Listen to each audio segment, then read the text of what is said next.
are back in the building. Finally got overcome some obstacles and all that stuff, but hey, the shows must go on. And welcome to the XTcast. This is your host with the most, Marcos. And XTcast is the official podcast of XT.com. And today, just another fireside conversation here in Dubai. And my guest is also here in Dubai, I think. Who knows? Or maybe he must be another metaverse. Who knows? But I brought him today to talk about crypto, blockchain, gold, silver, and also his thought leadership in international finance, because he's that guy and he's been around the block for a long time. So, you know what? I need to stop yapping. Mamadou, please introduce yourself to the XT.com community, sir. Hey, Marcos, thank you. It's a pleasure to be on the podcast show today. I'm truly honored. Always good to catch up with you and see the great things you're doing as a mover and shaker in the industry. So please, the honor is all mine. My name is Mamadou Toure. I am indeed, I've been in international high finance for over 2 decades, also investing in tech. I started my career with KPMG in Europe and then BNP Paribas investment banking, mergers and acquisition, project finance, and joined IFC World Bank Group in charge of investment in telecom media technologies. Before joining GE General Electric as managing director in charge of investment and project finance. So yeah, it's been it's been 2 good decades in the high finance and investment in tech space. I've seen all the different waves, from Web 1.0, GSM, mobile payments, whereas I made the first investment in the world in mobile banking, mobile payments in Africa, actually, back then. And of course, I was lucky to be early, although late compared to some of the Bitcoin maximalists. Of course, connected to the blockchain industry, which for me was a powerful revolution. And I decided to drop everything I was doing to fully 100% focus on that, as I saw that as a very unique opportunity to create a whole change in the game and provide equal access to opportunities to people regardless of wealth at birth or place at birth. So in a nutshell, and in parallel to that, I've been all since school, I've been very active in the social impact space. Started my first NGO, I was 19, and then set up another one, another international organization called Africa 2.0 Foundation. Running those 2 hats, corporate investment banker and social entrepreneur. And for me, blockchain and Ubuntu Tribe was this opportunity to address those 2 sides of my personality, where you can do good and do well at the same time while having a significant, long-lasting impact. So, in a nutshell. All right. Hey, first of all, thank you for that beautiful introduction. Sorry, I found it kind of funny when you brought up, Bitcoin Bitcoin maximalist or BTC maximalist. But yeah, I think I arrived. I think a few years after that. Was my first connection to crypto was in 2017 and blockchain. And when I speak to people today who've been here for a year or 2, they look at me as an OG, and I'm like, dude, wait until you see the real OGs, who were selling pizzas back then for a Bitcoin, Hey, I know, but hey, those OGs were something else, man. Either they were like, some would say visionaries, or they were smoking on something. You know what I mean? Like. Something like that, yeah. Somehow, a lot of visionaries are you never really kind of get a knowledge in their own era, and then time proves them right. Look at Tesla, right?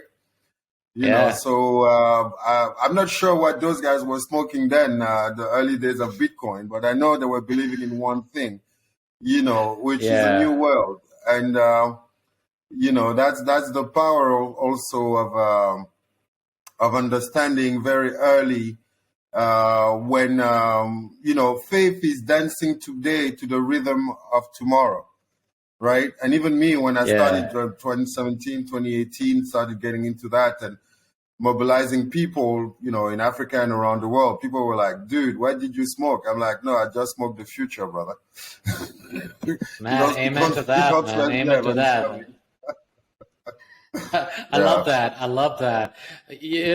Actually, just for my XC.com audience, because I met up with Mamadou, I believe it was like last year, one of the events. I'm trying to recollect, trying to go back memory lane. Was it the blockchain and metaverse? No. Actually, no. Way before that. AIBC I think May 2021, something. Possibly, I'm not sure. I'm pretty sure it was. Yeah, I think it was AIBC. Yeah, I remember that. And then we at one of those after parties. Yeah. I think.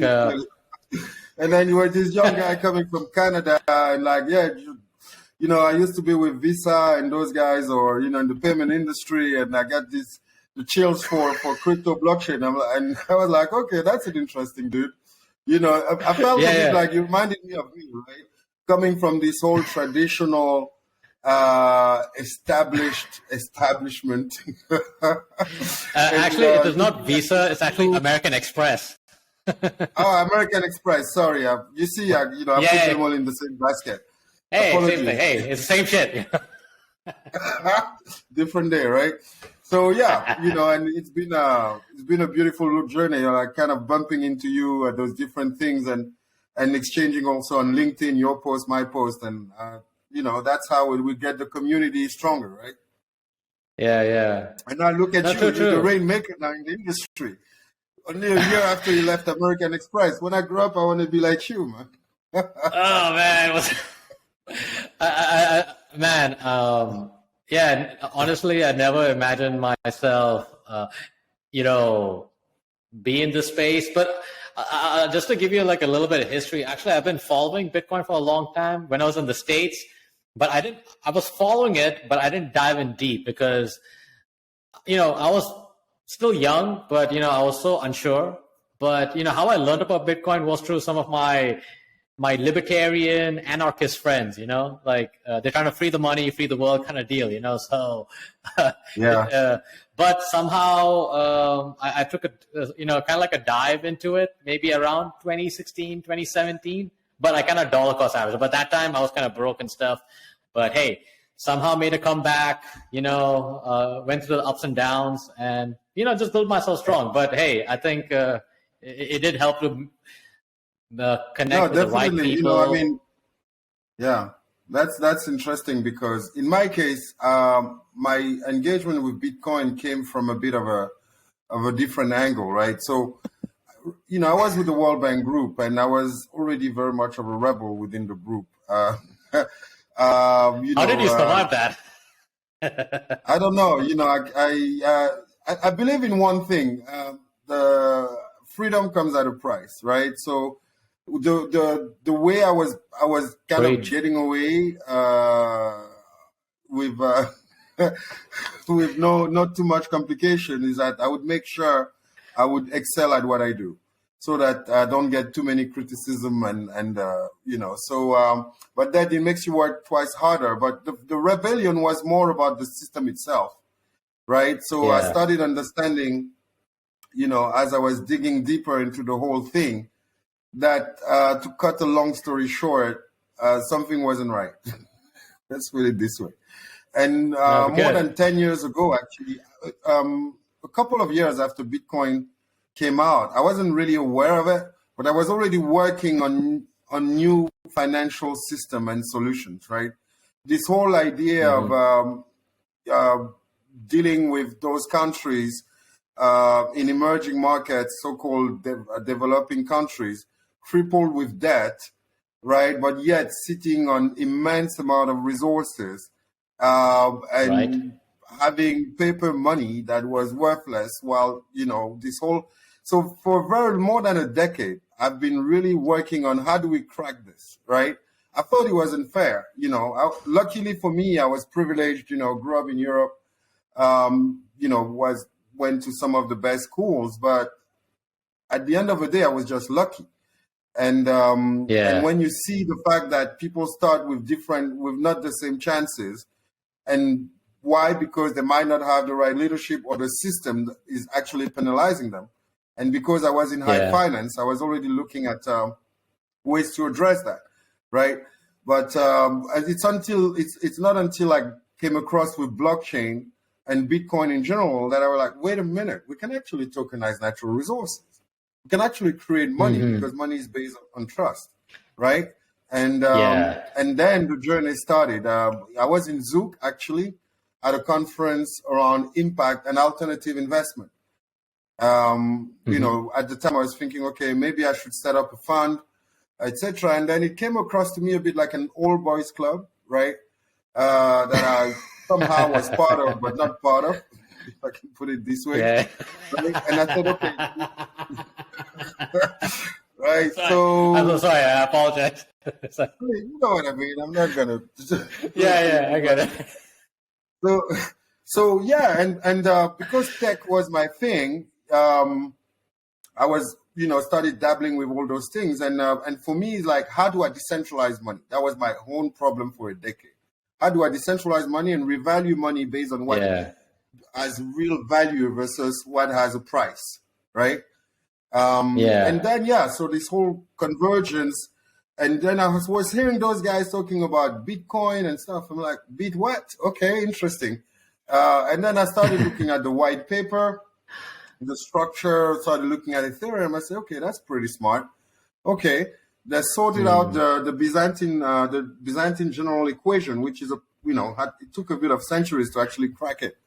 And then at the same time, when I looked into blockchain as a principle, it was very interesting because it reminded me of some very ancestral values that we had in Africa, right? In the sense that, centralization was very new to a lot of our cultures pre-colonization, right?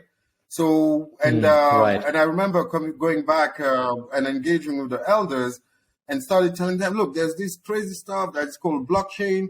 You don't need a central party to validate, and then you can use different computers.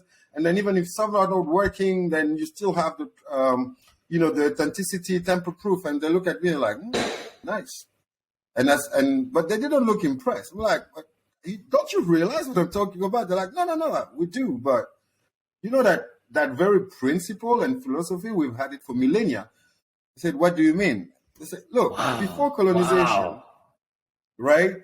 We had those basic rules in our communities where when a child would be born or to identify somebody's land, you would bring 5 elders or respected people randomly selected within the community to validate that this is yours and it goes from this and that, or this is your child. So that if 2 or 1 would go missing and would not be available, you'll still have the other 4 to actually approve and validate.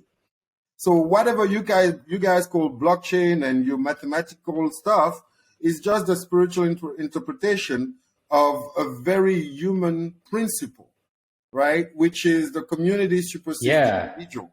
I was like, okay, So wow, that must have been So, and that was very powerful for me, is that I was seeing civilizations converging to what is our very essence, and using technology to go back to what is the very essence. And the name even of our business, Ubuntu, which means I am because you are, and we are, and you have those different definitions in different places, like Abatu, Abantu, Utu, depending on where you are in Africa. And what it means is humanity, right? And Ubuntu Tribe means the human tribe. And the point of choosing the name Ubuntu is like, let's go back to what defines us, what is our essence. And blockchain in that sense is really calling us back to understand this principle that I am, because we are.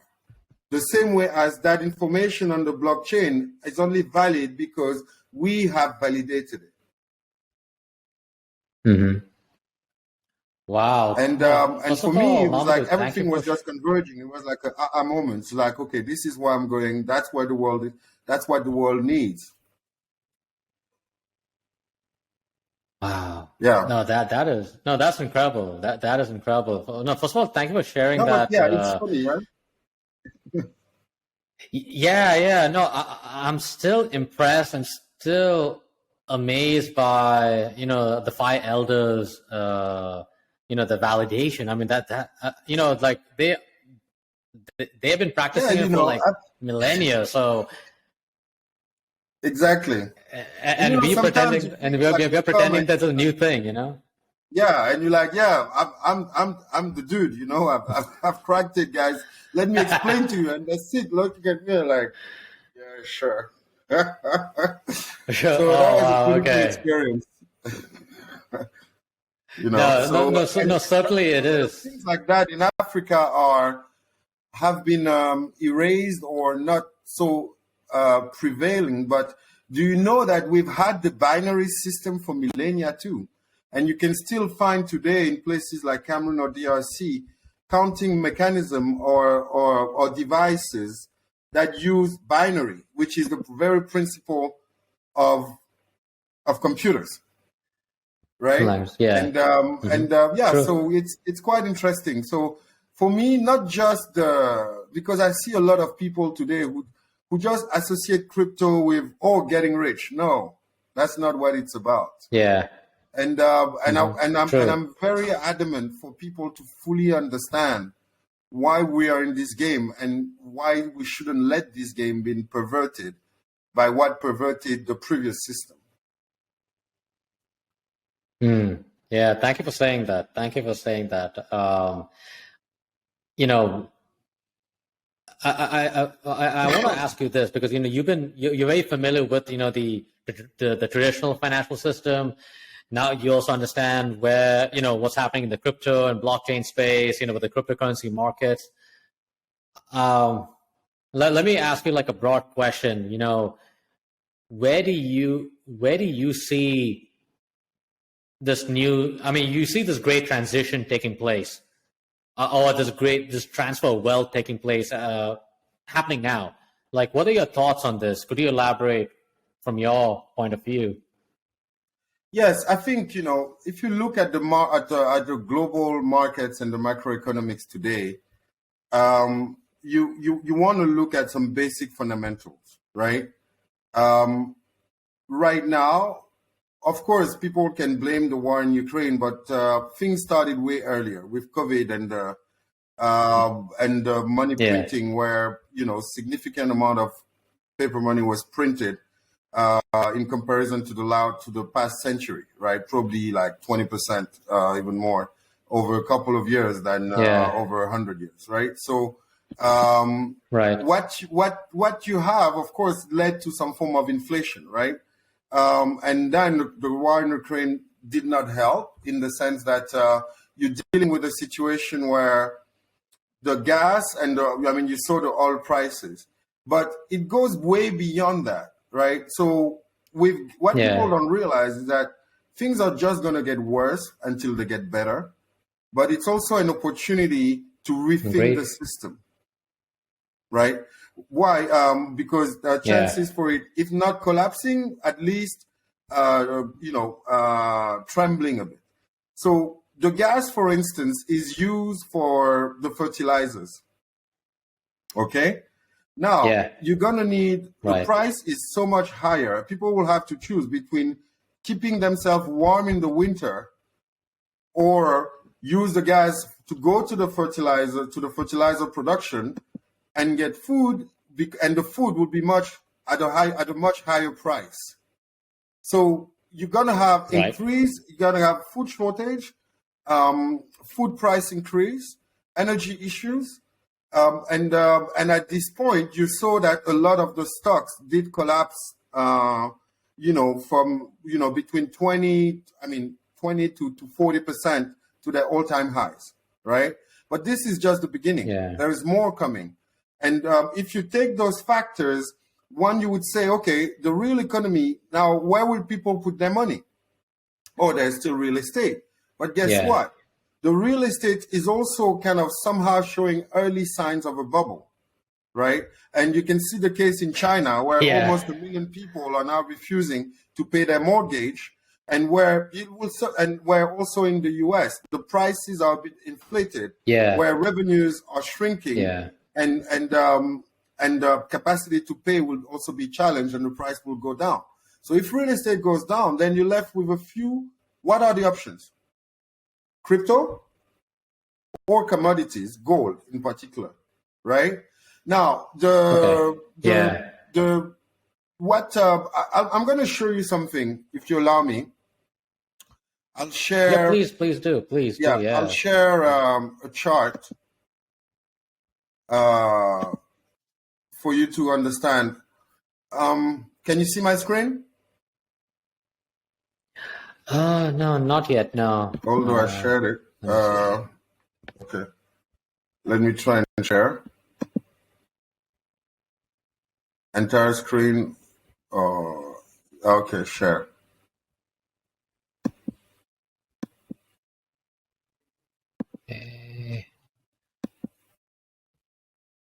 Can you see or no? Not yet? No, for some reason it's not showing. Okay, let me try one last time and. Okay, let me see if I can. Yeah, it looks like it's fine. Maybe can you see now? Oh wait. Okay. Yeah. Sorry. Yes. I see it. Ubuntu Tribe. Yeah. Okay. PowerPoint. Okay. So if you look at this chart, from my side. Right?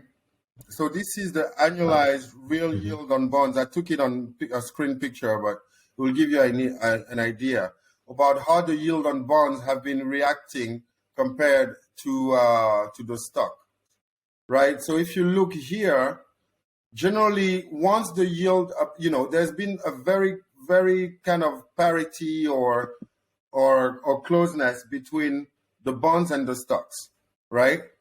And generally when you have the yield negative on bonds, the stocks generally are very close. And you had it here. That was the Second World War. You had, of course, here the end of the beginning of in the 20s, etc., with the crisis, and then you had like in the 70s with the oil shock, and you would have in negative territories the bonds yield and the stocks yield, right? Yeah. And what you have here, this was in 2008, right, where the stocks really got significantly affected, but the bonds resisted as a safe haven, right?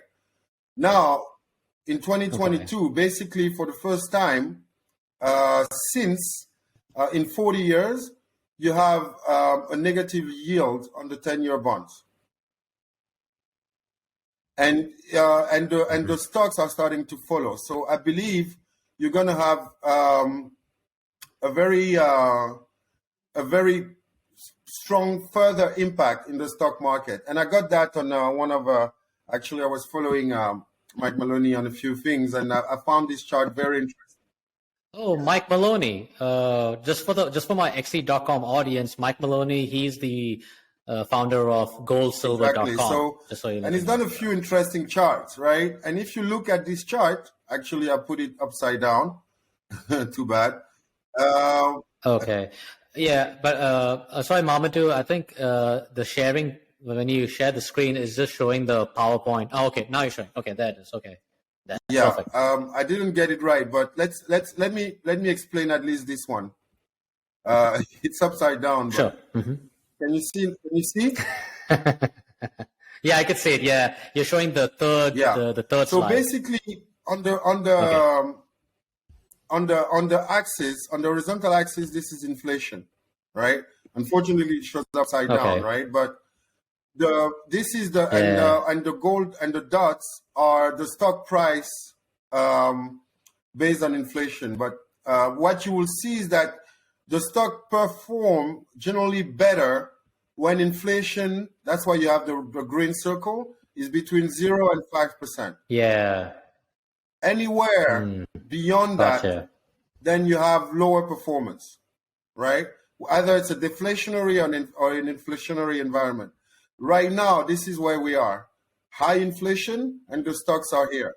So the chances for higher inflation would lead to more of a distribution at that level. Does it make sense? Gotcha. Interesting. So I think we should expect something quite negative happening in that space, right? And more turmoil coming in the coming year. And that's the other thing is, if you have inflation, it means that your dollar value or your euro value is going lower, right? You're getting less money at the end of the year. Yeah. Because it's been inflated, and you have less. Now, that's where gold is a perfect safe haven, right? In the sense that it generally performs well in those circumstances. And instead of keeping your funds in fiat, you can go either to crypto but you currently in the bear market, so hopefully it kicks back again up. Yeah. Or you would go to gold. But now, what if you have a crypto backed by gold? And that's where we step in. Right. Okay. Why? Because we offer liquidity, we offer security on your physical gold, a portability too, and you can transact with it. It's a savings instrument, an investment instrument, and also you can potentially transact. Yeah. And that's where it has more stability than Bitcoin. And in our case, you can redeem your gold physically, right? From above 50 grams, you can claim your gold back. So that's where we look at positioning. And also, if you look at the global geopolitics, you have a bipolarization of the economy. As you know, we used to be on the gold standard, right? Back in the 70s, until, before the 70s, of course. Until President Nixon decided that, we may not need gold anymore. Let's just print, right? It was but Mamadou, it was a temporary government solution. Exactly, right? Which became everything is relative. What is 50 years at the end of the day? So it's still temporary. Yeah. Right? Just 5 decades, nothing, just 2 generations. It's temporary. Right? So, and now, guess what? You have Russia now starting to ask to get the oil or gas being paid either in ruble or gold. Right? And at the same time, you have the BRICS looking at putting together an alternative financial system, while the IMF is working on the SDRs and all those things. So the one thing we have now is downside perspectives on market, whether it's bonds, even if the Fed hikes the rates tomorrow, stock markets. Then you enter into a recession, and you have the global players who don't agree. Okay, and until they agree, it's going to take a while. Yeah. See them go and celebrate with champagne in November, even with the primaries, if you see what I mean. So, point is, okay, when it's like that, people go back to what they know. And what is it that we all know that has always had value regardless of civilization, geographies, and that was working well before? It's gold. Now, problem is, how do you make sure that every citizen can play? That's why you bring crypto. That's where you bring tokenization. And that's why we want to democratize. And our product is live now, where people can buy gold from as low as 5 cents from the comfort of their mobile phone and not be excluded from the game, because we know where the game is going. Yeah. Right? Mm-hmm. And also, confidentially, but we probably are the first stable coin regulated and at sovereign level. We just got in principle approval from Bermuda Authority right? All right. Which makes Congrats, us man. the first only stable coin regulated at sovereign level, right? And which is powerful, as you All know. right. I love Okay. Tether, I love USDC, I love everyone. I'm everybody's friends. I don't know, but I think they're not regulated, Yeah. right? All right. Okay. And that's and in this Yeah. current context of a bear market, when you see what happened to Luna, Yeah. right? I mean, my Yeah. background is Yeah. Yeah. finance, right? So you can't go into that space without checking, crossing the T's and dotting the I's. So since last year, we've been working on that. And today we're the first ones, which also will reassure institutional investors, right? In a time Yeah. where there's been a loss of trust in that industry. And on top of that, we're backed by gold, real gold, physical gold. I know there's some potential other players, Okay. but many of what they're backed with is derivatives, right? In our case, it's real physical gold. Yeah. Some would use ETF and stuff. We decided to play again because at the end of the day, we are here to build a stronger trust in the industry and to really democratize access, to wealth creation through shared prosperity and financial freedom. And as an African, you'll ask me, for me, it just made perfect sense, right? Being in those in those countries and seeing people purchasing power being eroded because your currency is losing value by the minute, and yet you're sitting on 50% of the global gold deposit, and in 20 years, gold has gained 500%. Hello, let's tokenize gold here. So that was the whole point, the whole rationale of me and Ubuntu Tribe team getting onto this journey. And again, the beauty is what people don't realize also is that, and I'm a big fan of Bitcoin, right, in terms of what it represents and so on. But the man on the street still struggles to understand it, right? And the volatility. True. Oh yeah. It's would you put that? That's why we bring, asset backed into the crypto industry so that it's less dependent on the systemic risk that you can experience with the few successful coins. Why? Because it depends on another asset that has a proven history of growth and reliability, right? Yeah. And on top of that, when you think of it, the fact of people also like to be able to touch things, right? And gold, when you think of it, did you know, I think I mentioned that to you in our conversation, is that the top elite troops of most armies, right, when they send their troops somewhere, the elite troops, you know what they put in their survival kit? Not just a needle to sew their skin back, right? They put an ounce of gold. Do you know why? Yeah. Because with that ounce of gold, even if you're in the middle of the Congo Basin, in the Amazon forest, it will bring you back home. So if we really want to drive acceptance in that industry, we need to start with what people know and are comfortable with. And we need also to give them an asset that balances the risk of the other assets. That was really the rationale. Right? And I'm going to give you one last example, and you're going to laugh. It's a pretty interesting one. Let me take you here. Let's do this.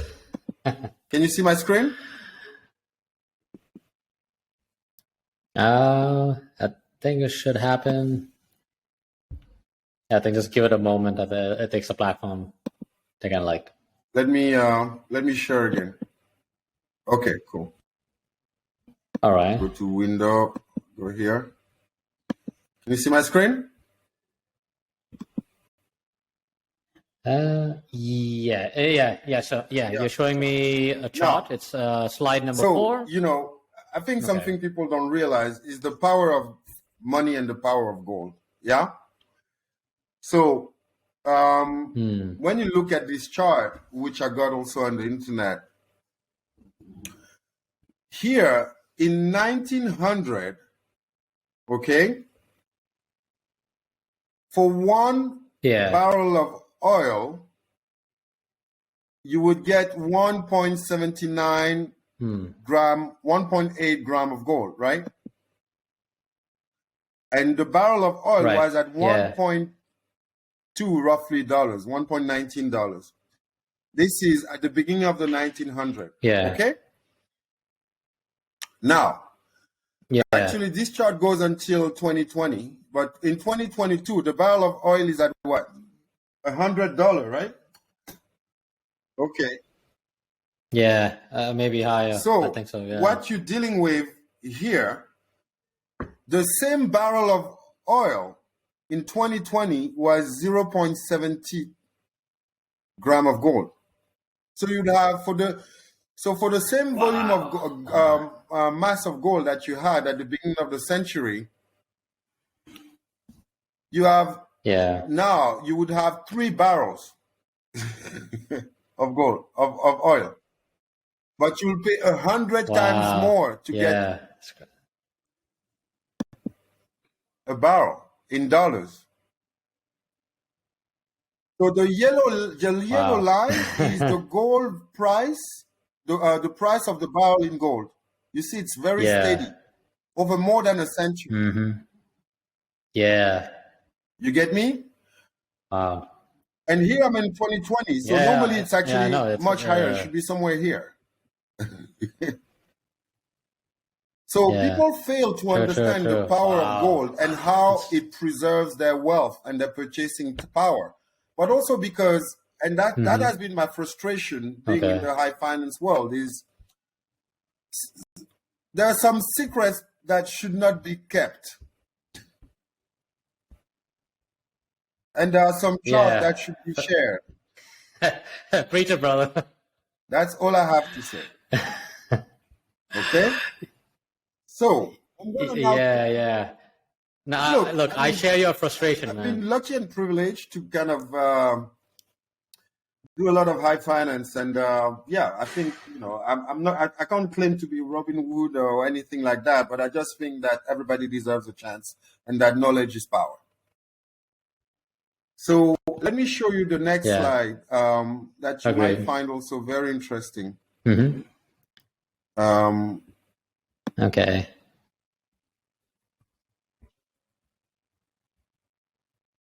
So this is the housing market in the 1900s. Okay. The average house was 4,300. Hey, Mamadou, is it possible to make it full screen? And that would be worth roughly 6.5 kilo of gold. So with 6.5 kilo of gold, you could buy an average house more than a century ago. Yeah. Now, the average house is somewhere around $340,000, right? Oh, but it's actually cheaper in gold. It's 5.8 kilos of gold. Now you get my point. Yeah, wow. So that's why our gift coin, we see it as an opportunity for people to escape the debt trap and the poverty trap.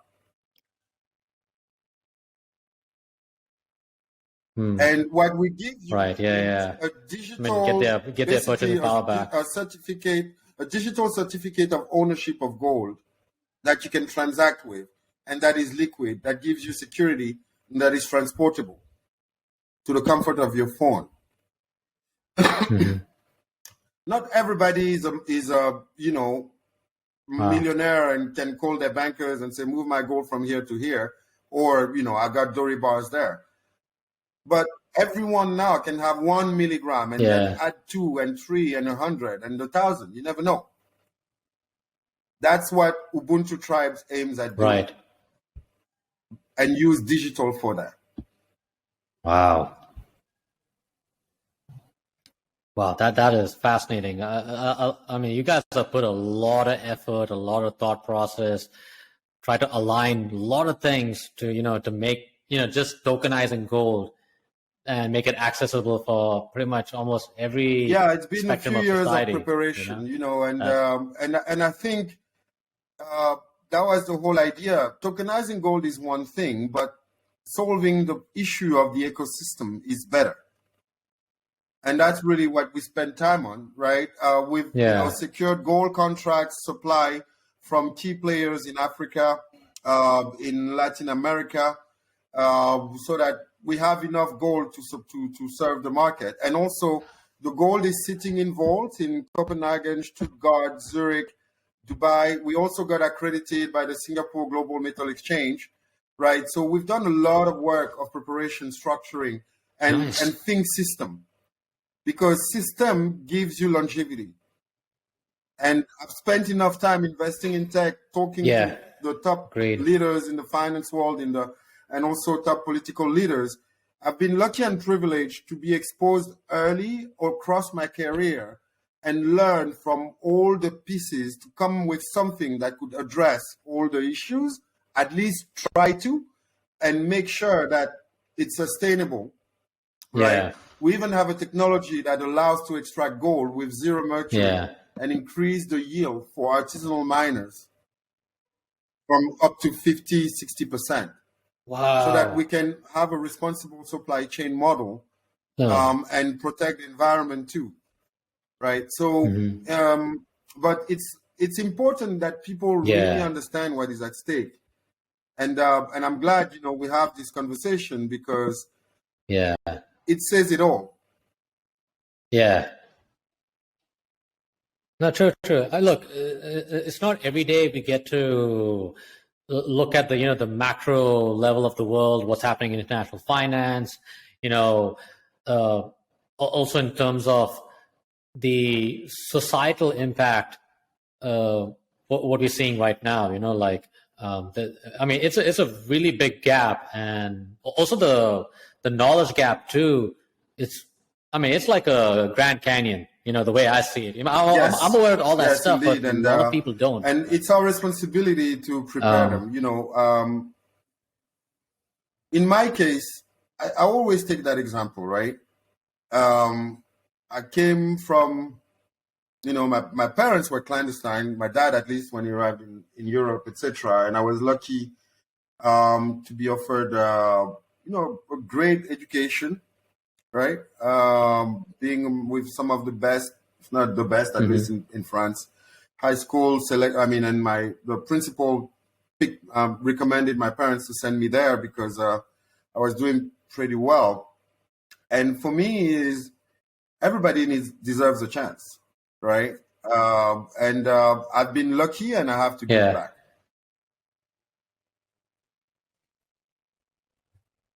Interesting. Okay, and so there's like a personal drive. It's important, and that's why also I get frustrated a bit with the industry because I see a lot of greed, and greed is good if it's used for the right reasons, right? I can say the second and third wave of people joining Bitcoin did it out of greed. It wasn't a bad thing. If you think of the way Spain and the Brits did. With colonizing Latin America or other places, they were saying, okay, there are spices in India, there is gold in this place, and then people would enroll and go. It's okay. It's an old technique. Fine. Right? Yeah. Sorry, I can. Sorry for the spice. I get spicy sometimes. I get it. I understand that. Right? So, and also, it created a buzz for people to pay attention. So for all those reasons, it's good. But it shouldn't be what drives the industry. And that's where I think this bear market is also an opportunity for people to step back and think. I like this comment that says, it's when the tide pulls out that you see who was swimming naked. Right? And right. So a lot of naked players. That's for sure. We've done a bit too much to look at the quick gains without looking at the very fundamentals of the businesses that were carrying those projects, right? So many pump and dumps here and there, and nothing against the meme coins. But for me, is what's the difference between a meme coin and a central bank model of printing and burning? I don't see it, right? And the point also where those who win are those who have friends or knew the ones who created it, got in early, right? And then whomever comes late might get screwed very soon because they're going to go to the next meme coin. So that's nothing against it, but I just think, okay, it's nice, but it shouldn't be just that, right? Blockchain is a revolutionary technology that can serve people and create much better conditions of living for everyone while still creating millionaires. Agreed. Yeah. Right? So, agreed. Look, I No, I agree. When I see, blockchain, like cryptocurrencies and blockchain-based solutions, it's going to revolutionize the way we use the internet, information, money. When you think of Web3, it's a game changer, think of this, right? You know this song, Zamina Mina, Waka Waka, Zamina Mina Zang. Okay, you know that song. Right? Of course, man. Hey. Yeah, but no, of course. The funny thing is that how can I forget, bro? People say, "Oh yeah, Shakira." I say, "Yeah, but no, actually, she wasn't the original singer of that song, right? The guys who sang that song are actually from my region, back home in Cameroon. I was listening to this song 30 years ago as a child, right? But at the time, you didn't have NFTs. Wow. So they died poor, right? You see what I mean? So I know. Why, I mean, this level playing field that Web3, that blockchain, and all those things are bringing is a revolution. It's really a chance for everyone. And I like to use this song as an example because it's so blatant. Yeah. Right. And the decentralization is also true.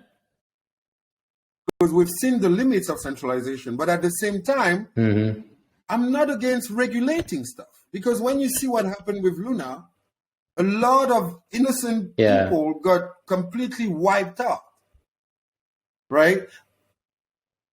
And you could see the flaw in the algorithm. I'll explain to you. It's very simple, right? And I don't understand why people didn't see the flow. So basically, what it's saying is like, okay, I'm gonna stockpile a maximum of Bitcoin so that when my parity is going down, I can sell Bitcoin so that I can get, I can buy back more tokens. But guess what? Your scenario only works on an ascending phase. In a descending phase, and when the descending phase is too quick, you're in a situation where, okay, parity is being broken. Let me sell Bitcoin. And when you're $83 billion size in the market, once you start selling Bitcoin, because the market is not deep enough, right? Then it's going to create a shock in the price of Bitcoin, will go down. And guess what? Your parity goes further down. Yeah. And then you sell more Bitcoin, and then the price of Bitcoin go further down. Yeah. And then you're in a situation like, okay, your initial stock actually, because it's mostly based on Bitcoin, is going to lose even more value. So whatever you sell, so you're going to go down. Simple. And I don't understand why people didn't see that. And that's why also peer review mechanism, minimum regulation to protect. And I can't say I'm buying into the model of accredited investors like it's done in the US, because it excludes everyone, right? And because, I would rather say informed investors, right? And regardless of the depth of your pocket, at least a minimum of information or disclosure for those who put those things out there, for people to make an informed decision, right? And that's also peer review is important. So there are some issues about algorithmic. That's why we went straight back to the price of gold, back by physical gold, period. And if you want your gold back, you come on our website, or we're pulling out a wallet that is already available on iOS and Google's Play, Google Store, that will release sometimes in September. But you want to create that level of trust, because money is just about a collective of people trusting that this will get them that. And we can't afford at this infant stage of the industry and simple to leave the future of the industry in hands that may jeopardize the entire trust in the industry.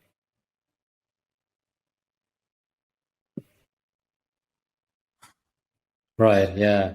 Not true. Yeah. I mean, man, for me, that's kind of like, it's kind of like a tough one for me, because I'm not big into regulations. The reason I say that is I remember my experience, like graduating around 2008, 2009. You know, how institutions, governments have failed. Failed us. So I'll tell you one thing. But I understand where you're coming from.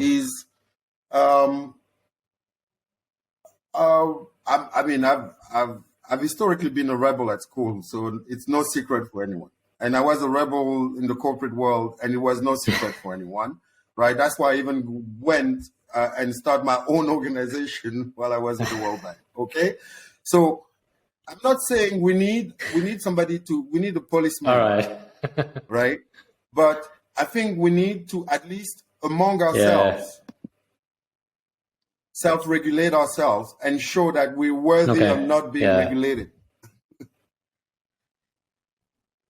Right? Because if not, we're keeping ourselves out there, right? And that's not the objective.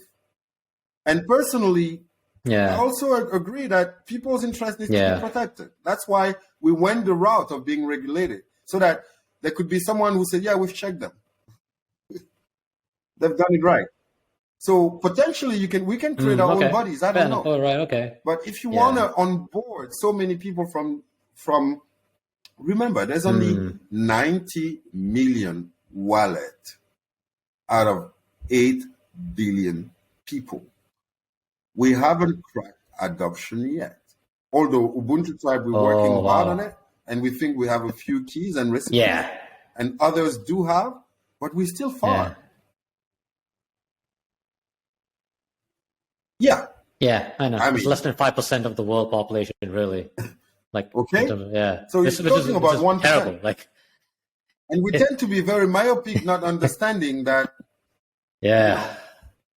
And for me is, okay, how do I get a 6-year-old or my grandmother into this game?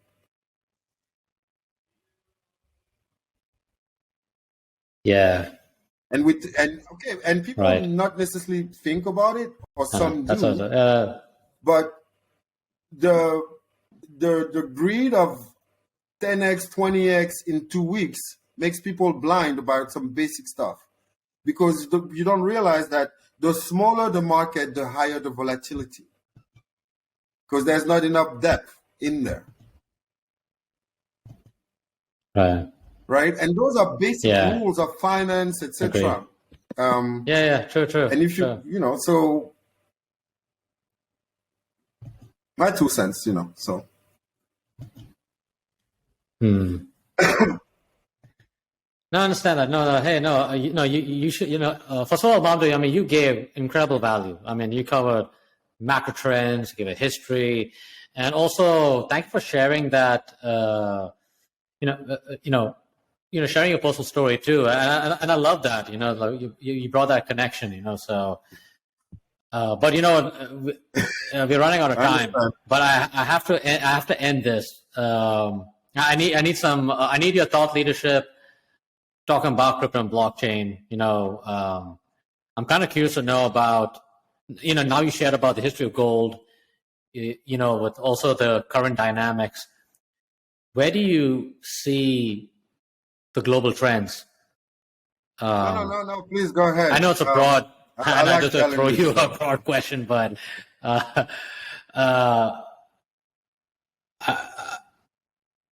tell you this. I'll tell you this. We are going through some really interesting times in our current history. Crypto, the traditional financial system is also is cracking up. There's institutional stagflation, in the words of our good friend Peter Thiel, and many other people too. So someone like the average Joe and Jane out there, could you share us, even to the XT.com audience, right, the factors or the keys to survive in this crypto industry? The reason I say that is crypto is going to play a major role in the future. It's going to lead the way, crypto and blockchain. So I think one of the important things to survive is, first, for everyone, is to go and look at the fundamentals of whichever token and business who is being listed, right? We tend to limit ourselves on the tokenomics and see how it would grow, but it doesn't mean that they will survive. Yeah. Right? I think that's very important. I'll give you an example. When we started the journey, with Ubuntu Tribe and the GIF coin, Gold International Fungible Token or Gold-backed token, there were like 70, 80 white papers around gold tokens, around people claiming to have mines somewhere in Alaska, or, like, there were like 80. Yeah. Oh, I've seen that a lot. Don't worry. Right? 3 to 4 years later, only 3 or 4 of us are live today. Like, when I say live, it's like you can effectively go and buy that coin. Most disappear, but they promised all kinds of tokenomics and stuff and returns, and they've disappeared. So I think people need to also start not only looking at and the reason why we're still around, besides the fact that we have a tough skin, is that we really thought about solving a problem in an industry versus maximizing the value of a token for people to come and exit. Right? Because, it took me 20 years to build my reputation. I'm not just going to throw it just to make a quick buck. I was living largely fine with a super paid salary before. So I'm not in that game just to make a few bucks, right? So the business fundamentals are important. It's like, okay, what are the fundamentals? The second thing is, I think what investors, the VCs that I'm talking to today compared to 6 months ago, they're now starting to take a long-term perspective on this. Mm-hmm. Right? I think the crave of, the golden boy days of like, okay, I made 100x, there's still going to be a few. No problem. But if you want to stay and in that industry and really continue you're going to have to start thinking long term. People tend to forget that an Apple or Google did not distribute dividends for 10 to 15 years. Okay? Yeah. I mean, interesting. I've been in that space for long enough, right? So, and I think there's also that part of education. So that's the third thing. People need to really, of course, I know there are influencers that will kind of predict the future. Would Bitcoin hit 100K or 500K? That doesn't really matter. It doesn't matter. And if it does, good, because it's good for the industry. But if it goes back down again at 5K, because there's been so many dudes that have been using Bitcoin to back or manipulate their tokens, then it's pointless. And that's what we got as a lesson now, right? I think, and we're looking at attracting institutional. So sometimes you also want to look, what are institutional doing, investors? Not just, what you've seen on YouTube from a bunch of people who probably know their stuff, but diversify your source of knowledge. Because institutionals have teams of professionals who have been doing it for long enough. And I know them. I've been engaging with them and I know their tricks. That's how I manage also to kind of still be alive, right? Nice. So it's important. The other thing is, yes, crypto will be definitely a safe haven once there's been a bit of cleanup, right? And if you see the case of Voyager, Celsius, Tree AC, etc. Now you're gonna tell me 3 hours capital. Oh yeah, sure. They're lending to each other, etc. But it's also because we were kind of having a bit of a small taste of the 2008 financial crisis. I'll tell you why. At smaller scale, why? Because you had a systemic risk and everybody being exposed on everyone else without, again, a proper regulated and structured way to say if it was actually acceptable or not. Mm-hmm. And the losers were the end users. I mean, right? Right. Whose assets were blocked. So that's why I say, let's also bring more. Yeah. And I'm seeing a lot of the bad tricks that have led to the collapse or demise of the financial sector being used now in the crypto space. And for me, it's a bit dangerous. Yeah. And that's why people need to know a bit their history.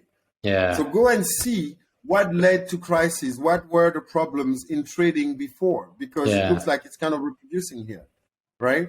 And another important thing is, I definitely believe to the point you made, the future of crypto is in emerging markets. And the crypto industry is not looking at it yet as much as it should, for exactly the same poor reason, because it doesn't generate as quick return as they would expect. True. But why is it in that market? You've seen Central African Republic. I think I shared that to the group, right? Who is putting this whole crypto hub, who is launching their gold-backed token. You now have 6 African countries, and I know those guys. I've been discussing with them, and we've been engaging, right? Who are now pushing to have a common digital currency. Yeah, it might take time, but point is, because they have not much to lose. Yeah. That embracing a new system is much easier.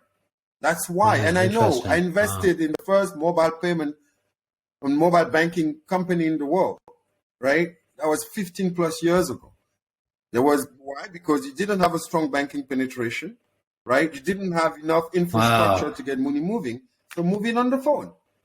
Yeah. And you're going to see the same thing with crypto and blockchain. But it requires investing your time. It requires, understanding the dynamics, because the hockey stick is going to be significant.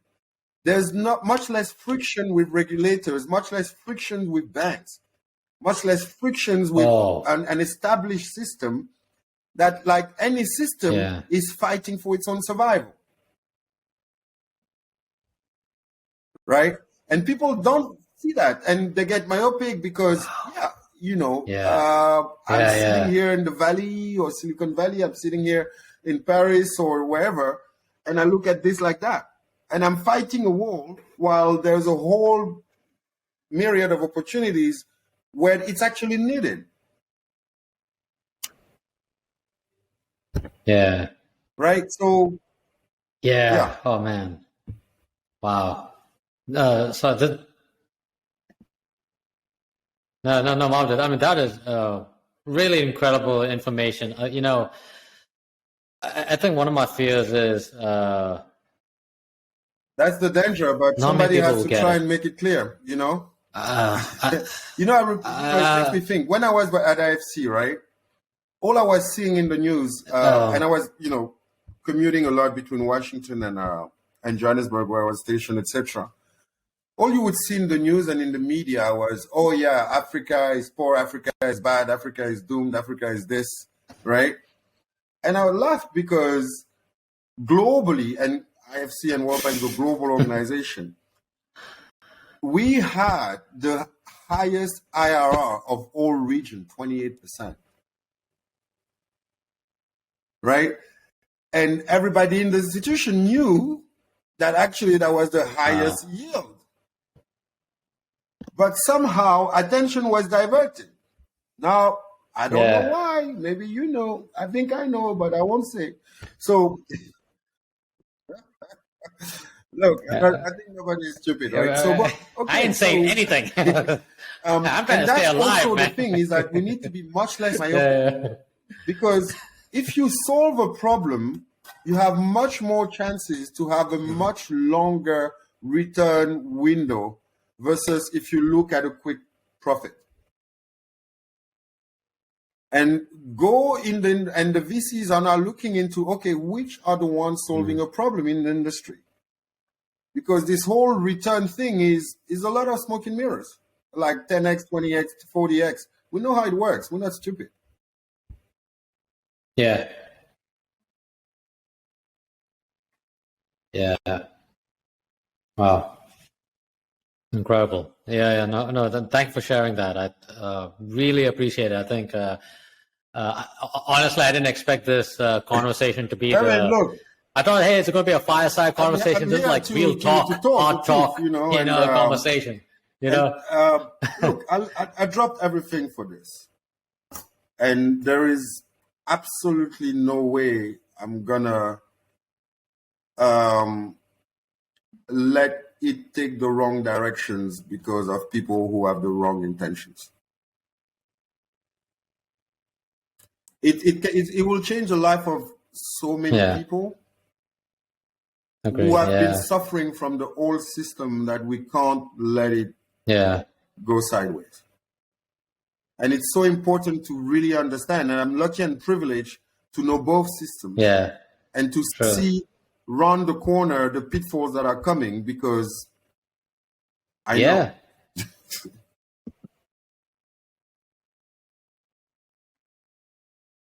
No, agreed.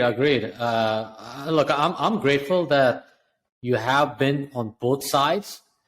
And first of all, thank you for your service. Thank you for staying on the Jedi side, or the crypto side. Me, you know what I mean? Like, you can do good and do well.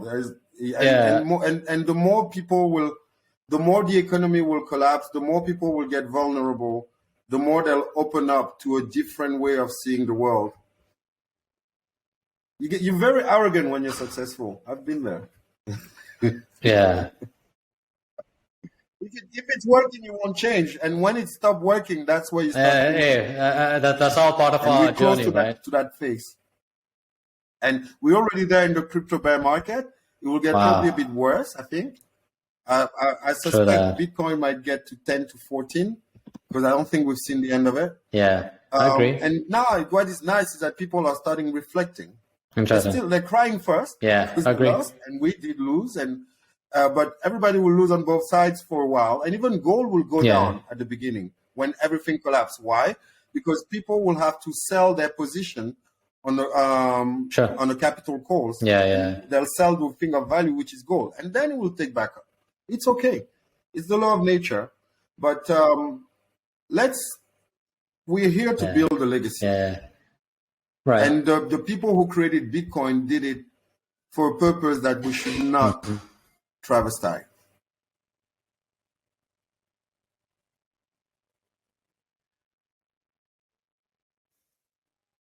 Agreed, man. I mean, these are. Thank you. I mean, you can cut it in different podcasts. This is really a powerful conversation. I think that's a lot to digest, and No,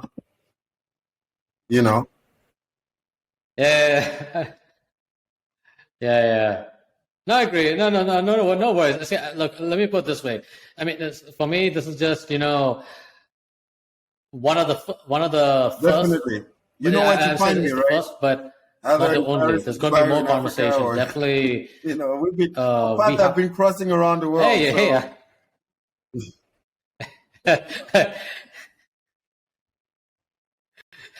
Too many times, but I think for the right reasons. I think I mean this hard conversation needs to continue, needs to be repeated actually, because that's the only way people will catch the fire and align their belief systems and the objectives. I think that has to change. And you covered a lot. So I'm grateful that we got to get this thing going. So really appreciate it. Thank you for also allowing me to speak openly, freely about very important topic that are crucial at this very moment where people are pausing and reflecting about where we're going together collectively and why are we doing this, you know.